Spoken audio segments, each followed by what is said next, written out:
Hello, hello, hello, sellers. It's Kathy, and I love to be selling. Come on in. Come on in. I just spotted the most interesting thing in the news that impacts eBay sellers. So I wanted to get right at it and point it out to you so that you can keep it in mind as you're sourcing, as you're listing, as you're doing social media for your eBay selling. So come on in, come on in, come on in. And we will get right to it. So hang on just a second. I'm just checking my mic. There we go. Okay, great. So let me show you what I spotted. And this was in Bloomberg News. So here we go. Whoops. There we go. So one thing I like to do is keep an eye on what is going on in online retail. So I like to watch the news for eBay. Yay. Hi, how are you? I also like to keep an eye on Amazon. I keep an eye on Etsy, on Poshmark, on Walmart. Why? Because oftentimes you'll see a trend on one platform and it hasn't gotten to your main platform yet. So there might be something that Poshmark is focusing on or Poshmark is rolling out, and you don't see it yet on whatever is your main platform. Let's say it's Mercari, or let's say it's eBay or Amazon. But you look at it and you go, you know what? I bet that's something that eBay's going to do.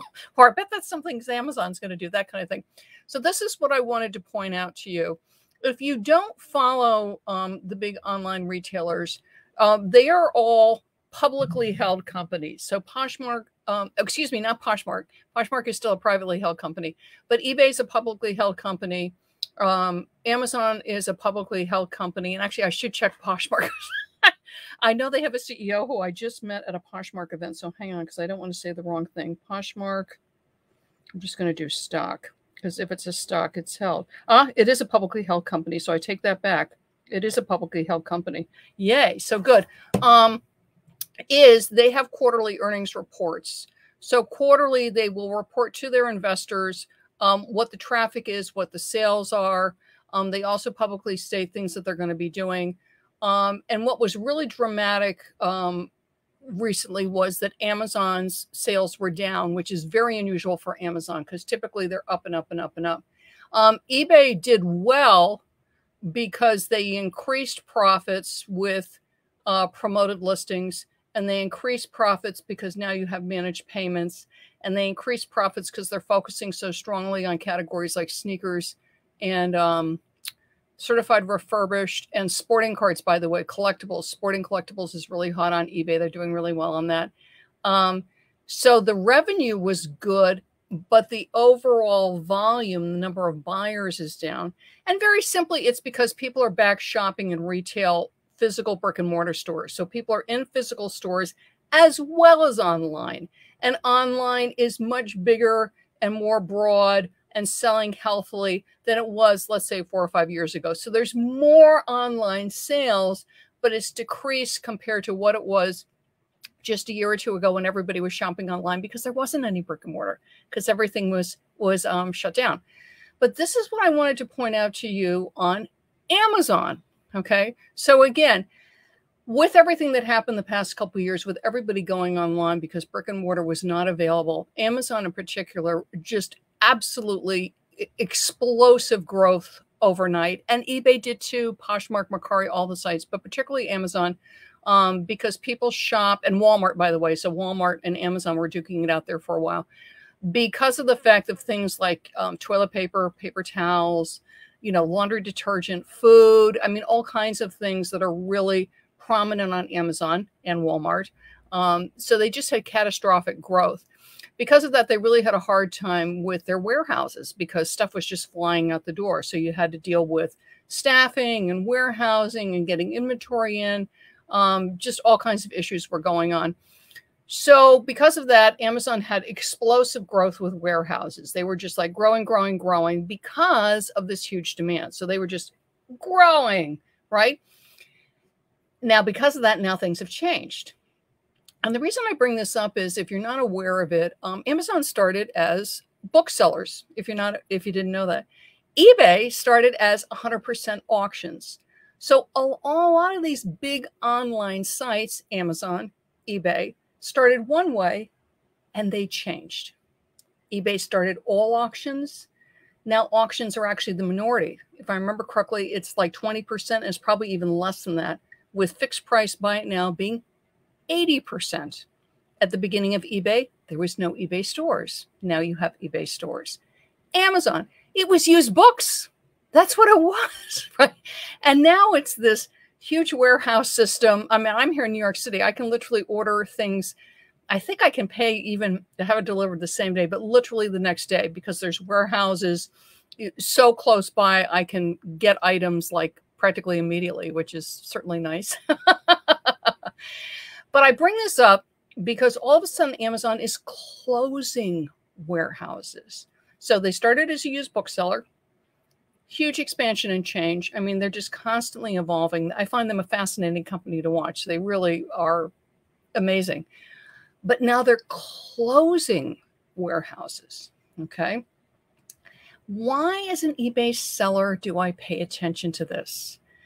Because if Amazon is closing warehouses, and realize they are selling a lot of household items, so they are very much like a supermarket for many, many products, okay? But they are closing warehouses. And when I looked at this article, this is in Bloomberg, by the way, and so I was scrolling down, and the areas that they're closing it in, so they talked about all these warehouses. They're going to lease out some, because I guess they own some, on and on and on. And yet they're going to sublease at least 10 million square feet. They reported homebound shoppers stampeded online during the pandemic. Amazon responded by doubling the size of its logistics network over a 2-year period. This rapid build out exceeded that of rivals and partners like Walmart, UPS, and FedEx. So they had this massive growth, but now they're changing, okay? And I bring this up for us as eBay sellers, which is, you might be in a position right now as a seller, and this is for my more intermediate and advanced sellers. I'll have a few tips for my new sellers, is you might be going through a period of incredibly explosive growth that you have locked into a couple of categories or niches that are just doing super well. And you have sources for these items, either locally, like you've got a killer, thrift store that just gets these great items in certain categories. Like here in New York, there was one thrift store near me where Macy's just donated massive quantities of stuff. So I knew if I went there on a regular basis, I'd be getting certain products from Macy's. They used to also get a lot of stuff from Lane Bryant. So if you have a thrift store like that that gets massive donations from certain retailers, so you really get an expertise for that line, for bathing suits, for pet products, for baby products, because your thrift store or your closeout store or your sort of job lot kind of store just gets tons of sheets or tons of towels or tons of seasonal decor. I know some people have great sort of like Christmassy kind of stores, and so they get like great Christmas stuff year round. Is just keep an eye on it. So explosive growth, yay, or you latch onto a product that you're able to source or a product line that you can source. So you have a couple of good sources for women's clothing or kids clothing or toys. And I realize a lot of you are soup to nuts sellers, but even within soup to nuts, and if you think about it, Amazon is soup to nuts, Walmart in a lot of ways is soup to nuts, and eBay is soup to nuts, is even within soup to nuts, if you look at your solds, and I encourage you to do this, know your numbers, right? What are the categories that you do best in? It might be puzzles. It might be plush. It might be auto parts. It might be vintage hardware, okay? Because there's so many different things that sell on eBay. And don't just look at numbers, because this is one thing that can be a little deceiving when you look at people when they're shipping out and they'll have stacks and stacks of packages, which is great. It's like, yay, go sellers. But what's your margin? What are you making on each item? Because one seller can be shipping, and I'm saying this for my newer sellers, because so you don't get discouraged. You can see sellers with these stacks of items, and you know what? They're only making $1 or $2 because they're sort of clearancing out items, and that's why they're doing so well, which is really good. It's good to clearance things out. Again, like Amazon had to go, you know what? For what we're selling, we don't need all these warehouses. We're going to scale back. So there's wisdom in scaling back at times. There's wisdom in just marking stuff down and getting it out. Okay. You need to know what works for you, and you need to know how long you've been holding on to those items. I just sold something that I had for 3 years. I was like, yay. I was like, thank you. And it was a Christmas item. I was like, oh, yay, good, that's sold. So some things do take a while to sell, and it wasn't a collectible. Is look at the categories where either you're selling a lot, and some things you may not make that much money on. Like, let's say you're only making $3 or $4 or $5 or $10 on it, whatever is an acceptable margin for you, but it's really easy to ship. Okay. I'm thinking something like baby shoes. Like, let's say you just have a great source for baby shoes.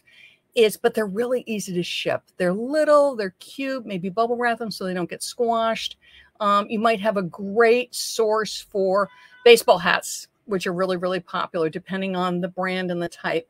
You want to ship them in boxes. People do like their baseball hats in a box. They don't want them smushed, but they're relatively easy to ship. You can get a nice small box, you put it in.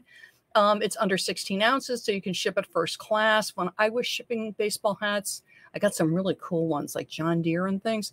If I remember correctly, it was like 11 ounces, 12 ounces. I mean, they're light, but put them in a box so they don't get squashed. So whatever your source is, baby shoes, baseball hats. I'm thinking also, because we're going into sports, maybe, pickleball is so in right now. So maybe you have some really cute pickleball outfits. Take a look at where you're sourcing it from and keep an eye on your price margin. Now, some things, if they're really easy to ship, let's say you got great pickleball outfits, and I'm not making that much money on each pickleball outfit, maybe, $4 or $5, but they're easy to list or they're easy to ship. So always factor that in. Something might have a really good margin, but it takes a lot of time to wrap because it's very fragile. I remember years ago, I had some really beautiful, beautiful snow globes from Macy's, new in box. I hit like pay dirt. Somebody must have been a collector and donated them to a local thrift store. But it's glass and it's a snow globe. So it's like you need to box within a box. So I knew it was going to take more time, but the margins were good. So when you're sourcing, you're looking at, because we're thinking about the Amazon warehouses, is what categories are selling the best for you, how hard it is to source. And that's when you're in your various stores. Okay. So you're in your retail that has great clearance. You're in your job lot. You're at your yard sales. Is something can be a really good price, but the margin's not good enough. Like, I'm only going to make maybe $5 and it's something that's really hard to wrap. You really got to take a look at, is that going to be really worthwhile to get? Okay. The other thing to consider when you're sourcing, because Amazon's being smart about looking at where their time and money is going, is how hard is this thing to photograph? There's some things, again, because the margins aren't that great, you're only making a couple of bucks, and it's going to be a real challenge to take photographs of it, either because it's very big, because it's going to really bounce light. It's just going to be more of a challenge. So always think about that. And for my newer sellers, you will discover this. Because the best thing for the newer sellers is list. You will learn so much from listing, from answering shopper questions, from shipping. But for my intermediate and for my advanced sellers, do think Amazon. I know for eBay sellers, that might be, oh, Kathy, but they're smart. They're so smart. Again, started out as booksellers and they changed. So you might start out in one category and you're doing really, really well. I'm going to say puzzles. And your sources for puzzles, let's say this certain neighborhood that you always source for yard sales is just great for puzzles. It stops. Like, they're not selling puzzles anymore. Is okay, good. So then what else? Maybe board games. What other family kind of things can I source? Because I have people that are family shoppers because they're coming in on the puzzles. Or maybe this style of puzzle, I've been selling lots of floral puzzles, is start to look at other kinds of puzzles that might sell. Again, I know for me in New York, the puzzles that I've sourced, the ones I typically come across are that show New York City landmarks. The other ones that I found are the ones that are a lot of pieces. They're more difficult puzzles. So when you're sourcing something like puzzles, all puzzles are not the same. It's not just the manufacturer and what it is, but the number of pieces in the puzzle. And thankfully for me, the ones that I've sold are new and sealed. I know I've had some puzzle friends where they will do the puzzle, or they will do the puzzle to make sure all the pieces are there. But learn from Amazon, which is change and adapt. If something just isn't working anymore, there might have been something that was really a good seller for you 3 or 4 years ago, and it's just not, you're just not able to get the margins, or because there's a lot more competition. That's another thing with everything going on. There's a lot more eBay sellers, which means we have a lot more competition. Is look at, this may not be the wisest thing for you to source anymore, and then just pivot and go, okay, what's similar to this, right? So maybe puzzles isn't working so well anymore. Board games, or maybe not board games, maybe plush. Maybe the smaller plush isn't selling so much, maybe medium, larger size plush, or other kids' toys, or video games. Always that thing of what sells. And the interesting thing with Amazon's beginnings as a bookseller is that books do sell, but not all books. So don't overlook books when you're sourcing. And that's true no matter where you're sourcing, whether it's thrift stores and yard sales or reseller lots. Again, something can be on sale in your area because it's just not moving for that retailer, for that seller, but it will sell because you're on eBay and because you ship all around the United States and because you ship globally. Okay, so don't overlook those things. Now, eBay's big mega event is coming up soon, eBay Open. It is free. It is online. Now, it is a hybrid event, which means there are some portions that are in person. If I remember correctly, there's 4 cities. See if I'm right, because it's New York, Austin, and Los Angeles. I think it's just 3. New York, Austin, Los Angeles. Correct me if I'm wrong, you guys. I'm pretty sure it's 3 cities. It might be 4. But they are sold out, okay?